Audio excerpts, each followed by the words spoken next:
दोस्तों साइकोलॉजिस्ट का for the longest time ये गुमान था कि साइकोलॉजिकल बीमारियों की जड़ हमारे जीन्स हैं। साइंटिफिक वर्ल्ड में एक कॉमन बिलीफ था कि जहनी डिसऑर्डर्स ज्यादातर हेरिडिटरी होते हैं, यानी कि they run in the blood line. लेकिन recently researchers have come to realise कि ये जो दिमागी बीमारियां हैं इनका ताल्लुक इंसान के ब्रॉटअप, स्पेशली उसके बचपन से होता है। Our life is hugely dependent on our childhood, और बचपन से ही इंसान का उसकी जिंदगी में सबसे पिवटल ताल्लुक उसके पेरेंट्स यानी वालिदैन से होता है। अगर लकीली आपके पेरेंट्स अच्छे हैं तो जिंदगी बेहतरीन गुजर जाती है, and if unfortunately your parents are not good तो इसके बहुत ही नेगेटिव असरात होते हैं इंसान की पर्सनैलिटी पर। यूजुअली जब भी कोई कपल पेरेंट बनता है तो दे गेट ओवरवेल्म्ड कि अब बच्चे को कैसे संभालना है। इस जर्नी को आसान बनाने के लिए फिलिपा पेरी ने एक कमाल की किताब लिखी है जिसका टाइटल है the book you wish your parents had read. इस बुक में बहुत ही इंपॉर्टेंट टिप्स हैं मॉडर्न डे पेरेंट्स के लिए जिनके बच्चे पबजी और मोबाइल फोन देखकर बड़े हो रहे हैं। इस किताब और इसमें मेंशन पेरेंटिंग टिप्स के बारे में जानने के लिए मेरे साथ बने रहिए और चैनल को सब्सक्राइब करना और बेल आइकन दबाना मत भूलिए। Let's be back.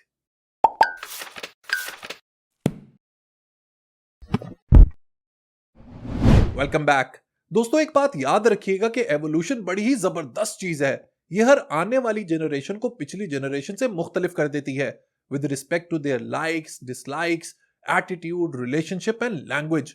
आपका जो बचपन है वो आपके पेरेंट्स के बचपन से बिल्कुल मुख्तलिफ होगा।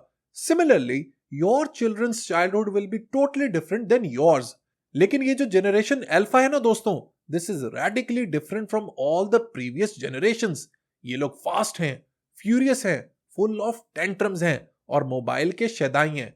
It takes real courage and art to parent these kids, और for that matter any kid. Philippa Perry ने इस किताब के थ्रू एक कंप्लीट मैनुअल दिया है on how to be a good parent. She says कि एक बच्चे का relationship with his family, specially parents, is pivotal for his growth and emotional balance. इसी तरह पेरेंट्स के लिए भी सबसे बड़ी बात है उनका अपने बच्चों के साथ रिलेशनशिप। वो अपनी किताब का आगाज एक बहुत ही यूनिक कॉन्सेप्ट से करती हैं जिसको वो कहती हैं parenting legacy. It means what we learn as kids can have a huge impact on our parenting style. यानी कि हमारा बचपन हमारे पेरेंटिंग स्टाइल पर बहुत ज्यादा इफेक्ट करता है। यानी कि बचपन में if you had happy parents, आपके माँ और बाप का आपस में रिलेशनशिप अच्छा था और वो आपके साथ भी कॉर्डियल और जेनरस थे, तो आप भी बड़े होके चांसेस ये हैं कि वैसे ही पेरेंट बनेंगे। लेकिन अगर आपका डिस्टर्ब चाइल्डहुड था, आपके माँ बाप की आपस में बनती नहीं थी, हर वक्त लड़ाई होती रहती थी, मारपीट होती थी, वर्बल अब्यूज होती थी, तो देयर आर ब्राइट चांसेस कि जब आप पेरेंट बनेंगे तो आप भी इसी तरह का रूड बिहेवियर रेप्लिकेट करेंगे। अब सवाल ये आता है कि क्या हमारी सारी जिंदगी हमारे पेरेंट्स पर ही डिपेंडेंट है? अगर वो आपस में सही नहीं थे या उनका बिहेवियर आपस में रूड था, तो क्या हम भी ऐसे ही पेरेंट बनेंगे? अब ये बहुत ही डिटर्मिनिस्टिक बात है। इसका जवाब भी फिलिपा पेरी देती है। वो कहती हैं कि when you become a parents you need to monitor your behaviour. आपको सेल्फ अवेयरनेस होनी चाहिए और आप उन क्लूज को डिटेक्ट करें जो आपने अपने पेरेंट्स से बोरो किए हुए हैं। If you are being rude then you need to reflect back कि क्या आपके पेरेंट्स भी रूड थे। अगर आप उस बिहेवियर को आइडेंटिफाई कर लेंगे तो it will be very easy for you to change it. So always keep an eye कि आपके बचपन के कुछ ऐसे वाकयात तो नहीं जो आपके पेरेंटिंग पर इंपैक्ट कर रहे हैं। अगर आप उनको आइडेंटिफाई कर लेंगे, उनको सिंगल आउट कर लेंगे, then you will be able to improve on them. एक और कमाल की बात वो इस किताब में करती हैं which is pertaining to I versus you statement. इस बात को आपने बहुत ही गौर से समझना है। फॉर एग्जाम्पल, आपका एक 11 साल का बेटा है या बेटी है और वो आपसे जिद करती है कि मैं खुद डॉल्मेन मॉल जाके या लकी वन मॉल जाके शॉपिंग करना चाहती हूँ या करना चाहता हूँ। अब आप उसको ये कह सकते हैं कि भाई आप तो बहुत छोटे हो, you are very young, you are not able enough, you do not have experience, you will get lost in the way. अब देखें, ये सारी यू स्टेटमेंट्स हैं जो बच्चे को बिलिटल कर रही हैं, डिग्रेड कर रही हैं, डिस्करेज कर रही हैं। सो फिलिपा पेरी का मानना है कि instead of using you statements, make use of I statements. So instead of saying you are not prepared enough या you are not able enough या you will lose your way, you can use statements like I am not currently prepared to send you alone to the mall. I am not feeling comfortable. I don't mean to send you to the mall at this age. इससे होगा ये कि बच्चे का confidence shatter नहीं होगा। उसको ये नहीं लगेगा कि उसके अंदर कोई कमी है, बल्कि उसको ये एहसास होगा कि मेरा पेरेंट मेरा जो वालिद है या मेरी जो माँ है या मेरी जो अम्मी है वो मेरा ख्याल करती हैं, वो मेरे बारे में सोचती हैं, he will develop a feeling of belongingness. तो आपके लिए एक विन विन सिचुएशन हो जाएगी।